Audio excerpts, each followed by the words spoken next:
Hi ಎಲ್ಲರಿಗೂ ನಮಸ್ಕಾರ. ನಾನಿವತ್ತು ಹಳಸಂದೆ ಕಾಳಿನ ಸಾಂಬಾರನ್ನು ಹೇಗೆ ಮಾಡೋದು ಅಂತ ತೋರಿಸ್ಕೊಡ್ತಾ ಇದ್ದೀನಿ. ಬನ್ನಿ ಹಾಗಿದ್ರೆ ಅದನ್ನು ಹೇಗೆ ಮಾಡೋದು ಅಂತ ನೋಡೋಣ.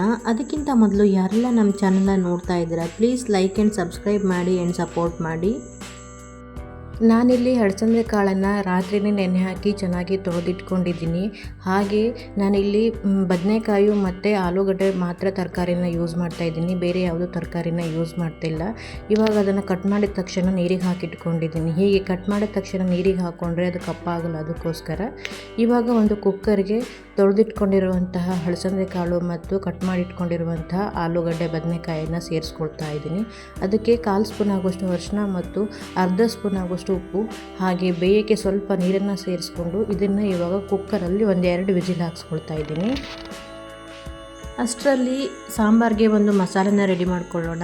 ಮಸಾಲೆಗೆ ನಾನಿಲ್ಲಿ ಅರ್ಧ ಕಡಿ ತೆಂಗಿನ ತುರಿ, ಒಂದು ಈರುಳ್ಳಿ, ಒಂದು ಟೊಮೊಟೊ, ಸ್ವಲ್ಪ ಕೊತ್ತಂಬರಿ ಸೊಪ್ಪು, ಒಂದು ಸ್ವಲ್ಪ ಶುಂಠಿ ಹಾಗೂ ಒಂದು ಅರ್ಧ ಗಡ್ಡೆ ಆಗುವಷ್ಟು ಬೆಳ್ಳುಳ್ಳಿ, 1 ಸ್ಪೂನ್ ಆಗುವಷ್ಟು ಕೊತ್ತಂಬರಿ ಬೀಜ, ಅರ್ಧ ಸ್ಪೂನ್ ಆಗುವಷ್ಟು ಸೋಂಪು ಕಾಳು, 1-2 ಪೀಸ್ ಚಕ್ಕೆ ಹಾಗೂ 1-2 ಲವಂಗನ ತೊಗೊಂಡಿದ್ದೀನಿ.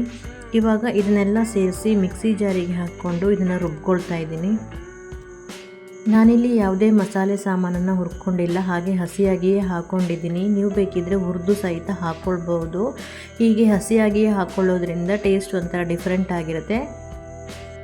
ನಾವು ಮಸಾಲೆನ ಹುರಿದು ಸಾಂಬಾರು ಮಾಡೋದಕ್ಕೂ ಹಾಗೆ ಹೀಗೆ ಹಸಿಯಾಗಿ ಮಸಾಲೆನ ರುಬ್ಬೋದಕ್ಕೂ ವ್ಯತ್ಯಾಸ ಇದೆ. ಟೇಸ್ಟು ಕೂಡ ಡಿಫ್ರೆಂಟ್ ಆಗಿರುತ್ತೆ.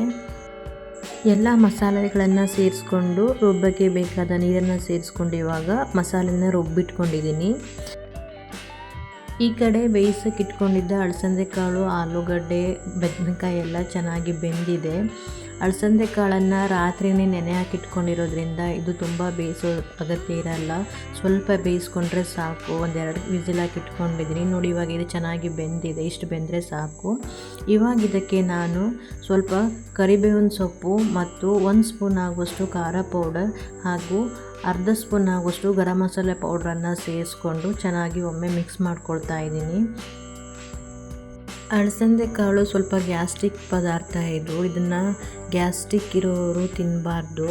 ಹಾಗೆ ಇದು ಗ್ಯಾಸ್ ಆಗಬಾರ್ದು ಅಂತ ಹೇಳಿ ನಾನಿಲ್ಲಿ ಆಲ್ರೆಡಿ ಶುಂಠಿನ ಸೇರಿಸ್ಕೊಂಡಿದ್ದೀನಿ. ನೀವು ಬೇಕಿದ್ರೆ ಸ್ವಲ್ಪ ಜಾಸ್ತಿ ಶುಂಠಿನೇ ಸೇರಿಸ್ಕೊಳ್ಳಿ. ಅಳಸಂದೆ ಕಾಳನ್ನು ನಿಮಗೆ ರಾತ್ರಿ ನೆನೆ ಹಾಕೋಕ್ಕೆ ನೆನಪಿಲ್ಲ ಅಂತ ಅಂದರೆ ನೀವು ಸಾಂಬಾರು ಮಾಡೋ 1 ಅವರ್ ಮೊದಲೇ ಅದನ್ನು ನೆನೆ ಹಾಕಿ ಆಮೇಲೆ ಕುಕ್ಕರಲ್ಲಿ 1-2 ವಿಸಿಲ್ ಜಾಸ್ತಿ ಹೊಡ್ಸ್ಕೊಂಡ್ರೆ ಬೆಂದು ಹೋಗುತ್ತೆ. ಇವಾಗ ರುಬ್ಬಿಟ್ಕೊಂಡಿರುವಂತಹ ಮಸಾಲೆನ ಸೇರಿಸ್ಕೊಳ್ತಾ ಇದ್ದೀನಿ, ಹಾಗೆ ಸ್ವಲ್ಪ ನೀರನ್ನು ಸಹಿತ ಸೇರಿಸ್ಕೊಳ್ತಾ ಇದ್ದೀನಿ. ನಾನು ಇದನ್ನು ಸ್ವಲ್ಪ ತೆಳುವಾಗೇ ಮಾಡ್ಕೊಳ್ತಾ ಇದ್ದೀನಿ, ಯಾಕಂತಂದರೆ ನಾನು ಇದನ್ನು ಅನ್ನಕ್ಕೆ ಯೂಸ್ ಮಾಡ್ತಾ ಇರೋದು. ಸೊ ನೀವೇನಾದರೂ ಚಪಾತಿಗೆ ಅಥವಾ ಮುದ್ದೆಗೆ ಯೂಸ್ ಮಾಡ್ತೀವಿ ಅಂದ್ರೇ ಸ್ವಲ್ಪ ಗಟ್ಟಿನೇ ಇರಲಿ. ಹಾಗೆ ರುಚಿಗೆ ಬೇಕಾದಷ್ಟು ಉಪ್ಪನ್ನು ಸೇರಿಸ್ಕೊಂಡು ಸಾಂಬಾರನ್ನು ಒಮ್ಮೆ ಚೆನ್ನಾಗಿ ಕುದಿಸ್ಕೊಳ್ಬೇಕು. ಕೊನೆಯಲ್ಲಿ ಇದಕ್ಕೆ ಕಟ್ ಮಾಡಿದ ಕೊತ್ತಂಬರಿ ಸೊಪ್ಪನ್ನು ಸೇರಿಸ್ಕೊಳ್ಬೇಕು. ನೋಡಿ ಇವಾಗ ಹಳಸಂದೆ ಕಾಳು ಸಾಂಬಾರು ರೆಡಿಯಾಗಿದೆ. ಹಳಸಂದೆ ಕಾಳು ಸಾಂಬಾರು ಆರೋಗ್ಯಕ್ಕೆ ತುಂಬ ಒಳ್ಳೆಯದು. ಹಳಸಂದೆ ಕಾಳಿನಲ್ಲಿ ಪ್ರೋಟೀನ್ ರಿಚ್ ಆಗಿರುತ್ತೆ. ಈ ಹಳಸಂದೆ ಕಾಳು ಸಾಂಬಾರು ಅನ್ನಕ್ಕಾಗಲಿ, ದೋಸೆಗಾಗಲಿ ಅಥವಾ ಮುದ್ದೆ, ಚಪಾತಿಗಾಗಲಿ ತಿನ್ನೋಕ್ಕೆ ತುಂಬಾ ಚೆನ್ನಾಗಿರುತ್ತೆ. ನೀವು ಒಂದ್ಸಲ ಈ ಸಾಂಬಾರನ್ನು ಮಾಡಿ ಹೇಗೆ ಬಂತು ಅಂತ ಕಮೆಂಟಲ್ಲಿ ತಿಳಿಸಿ. ನೋಡಿದ್ರಲ್ವಾ ರುಚಿಯಾದ ಮತ್ತು ಆರೋಗ್ಯಕರವಾದ ಹಳಸಂದೆ ಕಾಳು ಸಾಂಬಾರನ್ನು ಹೇಗೆ ಮಾಡೋದು ಅಂತ ಹೇಳಿ. ನಾನು ಮಾಡಿರೋ ಈ ರೆಸಿಪಿ ವಿಡಿಯೋ ನಿಮಗೆ ಇಷ್ಟ ಆದರೆ ಪ್ಲೀಸ್ ಲೈಕ್ ಆ್ಯಂಡ್ ಸಬ್ಸ್ಕ್ರೈಬ್ ಮಾಡಿ ಆ್ಯಂಡ್ ಸಪೋರ್ಟ್ ಮಾಡಿ. ಬಾಯ್, ಹ್ಯಾಪಿ ಕುಕಿಂಗ್.